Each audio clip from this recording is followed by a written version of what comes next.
I'll make a brief. No language. So we have organized lunch also. I'll make a brief 15-20 minute introduction. Then you can ask me whatever questions you want one by one. I am here. I am under no time constraint, and I will answer all your questions. First,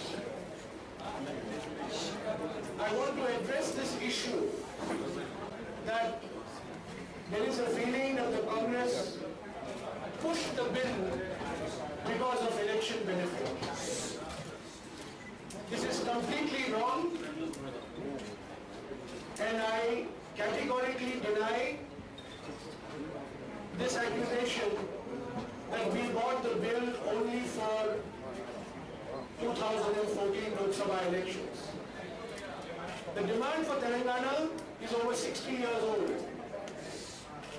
The States Reorganization Commission in 1955 recommended a separate state comprising of the districts of Telangana but named Hyderabad. In the 1960s, there was a Telangana movement. In the 1970s, there was a Jairam Ramesh movement, just the opposite. In 2004, the Congress party made a commitment on Telangana. In 2004, in 2009, on the 12th of February, on the floor of the Assembly, Dr. Rajshekar Reddy, the then Chief Minister, repeated our commitment to Telangana. On the 7th of December 2009, Shri K. Rosaya, the then Chief Minister, met all political parties on the issue of Telangana. On December 9th, 2009, Mr. Chidambaram, the then Home Minister, issued a statement on Telangana. The Sri Krishna Commission report was submitted in December 2010. And after that, the Congress party initiated talks and dialogue with all political parties. It has taken us over 2 years. Opinion is still divided. Even within the Congress party, there are different views. But finally, on the 30th of July 2013, the Congress Working Committee announced that there will be a separate state of Telangana while protecting the interests of Seemandhra.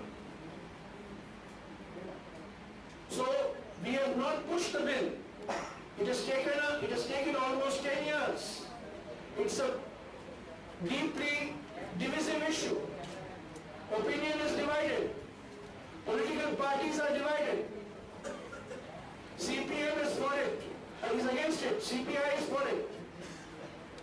TDP, 2 MPs in Rajya Sabha had banners for Telangana and 2 MPs had banners against Telangana. Congress party, our opening batsman in Rajya Sabha, Mr. Chiranjeevi, spoke against Telangana. He was our opening batsman. So, the point I want to make is, different opinions, different views. Finally, the Congress party decided enough is enough. Let us go ahead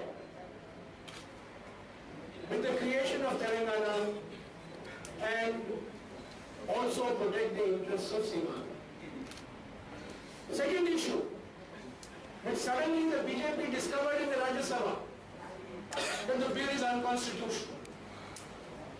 In the Lok Sabha, the bill is not unconstitutional, but in the Rajya Sabha it becomes unconstitutional. This is the first time in India's legislative history that one political party in the Lok Sabha says the bill is constitutional, but in the Rajya Sabha it comes up with the argument. I want to say categorically, this bill is completely constitutional. Article 3 and Article 4 of the Constitution of India have been used to give special powers to the governor.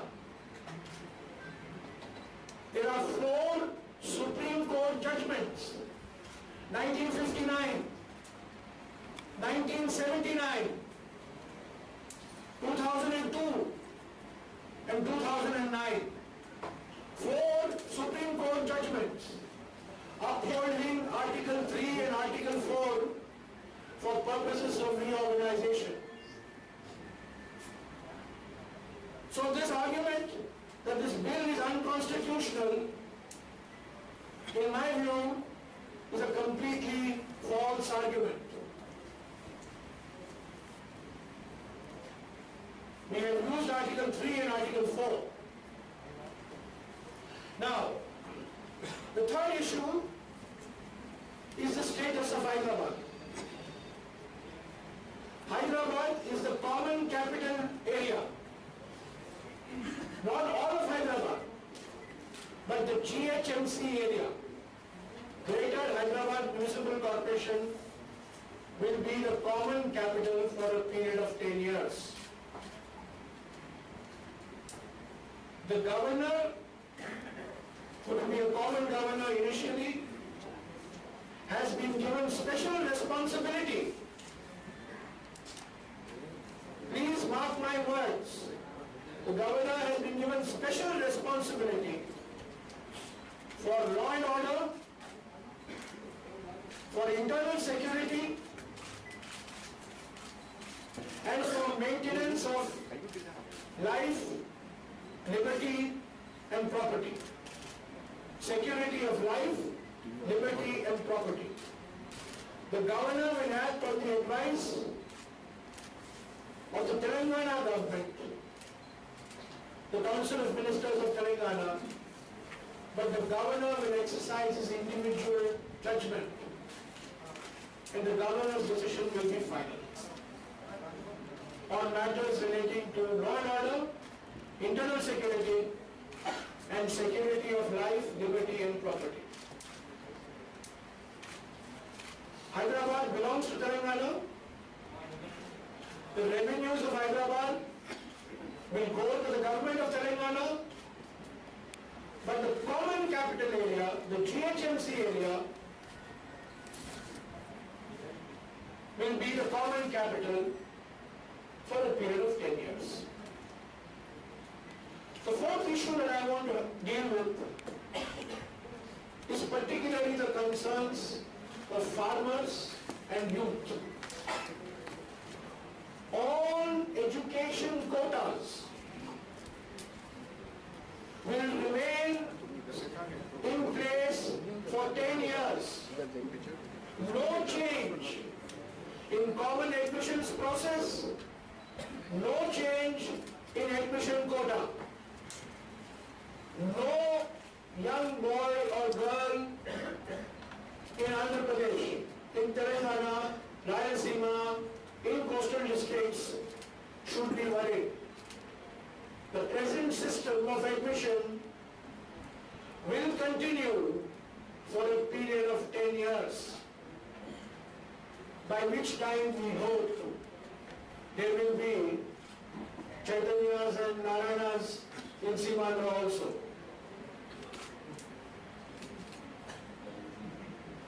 For protecting farmers, we have created 2 boards, the Krishna River Board and the Godavari River Board. The Krishna River Board will be located in Telangana and the Godavari River Board will be located in Seemandhra. Of course, there are not many disputes on Godavari, most of the disputes are on Krishna. But even so, we have created 2 boards. The chairman of the 2 boards will be appointed by the Government of India, not a political chairman, either an engineer or an administrator. The member secretary of the two boards will be appointed by the government of India. And the government of Telangana will have one representative, and the government of Andhra Pradesh, the successor government, will have one representative.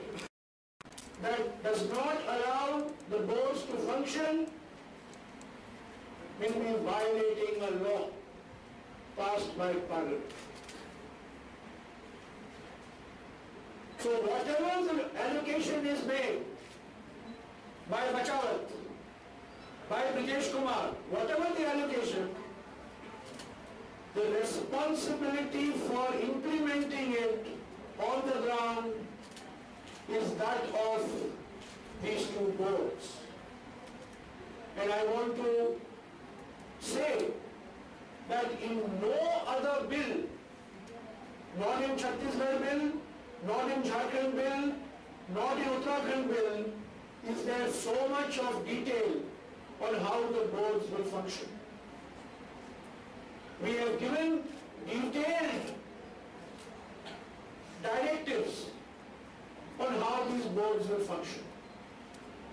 This is very important because farmers are naturally worried. Telangana is an upper riparian state and Seemandhra is a downstream state. All existing projects will be fully protected. All projects under construction will continue to be completed. No project will be abandoned.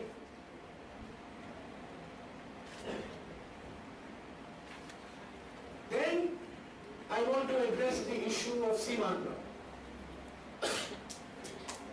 Our objective in this bill has been to create Telangana but also fully protect Seemandhra. It is my belief that this is a case of one people, two states. One people, the Telugu people are one, but for historical and political reasons, we have created two states. One people, two states. One culture, two states. How have we protected Seemandhra? And why did we have to protect Seemandhra? We had to protect Seemandhra for two reasons. One, Seemandhra is a downstream riparian state for both Krishna and Godavari. And second, all the revenues of Hyderabad will go to Telangana. Not 1 rupee of the revenues. Local level employees as is various basis. District level employees as is various basis.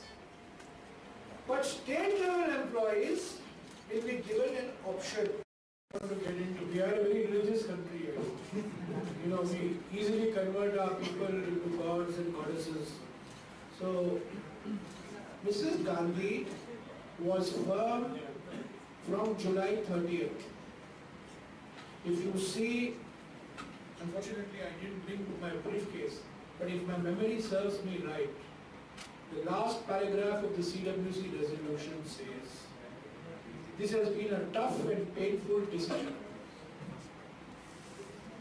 While respecting the democratic aspirations of the people of Telangana, the Congress is mindful that the interests of all regions of the state have to be fully protected.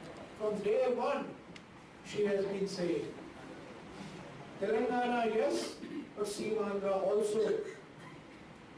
Telangana not at the cost of Seemandhra. So, stand on that. The TRS and the Congress leadership are in constant dialogue and discussion. But let us be very clear. TRS may have agitated for the state of Telangana, but the Congress is the one that has bitten the bullet and created the state of Telangana. Let there be no two doubts about it. We would have had agitation and agitation and agitation. But the state has been created because of the Congress party and the Congress leadership.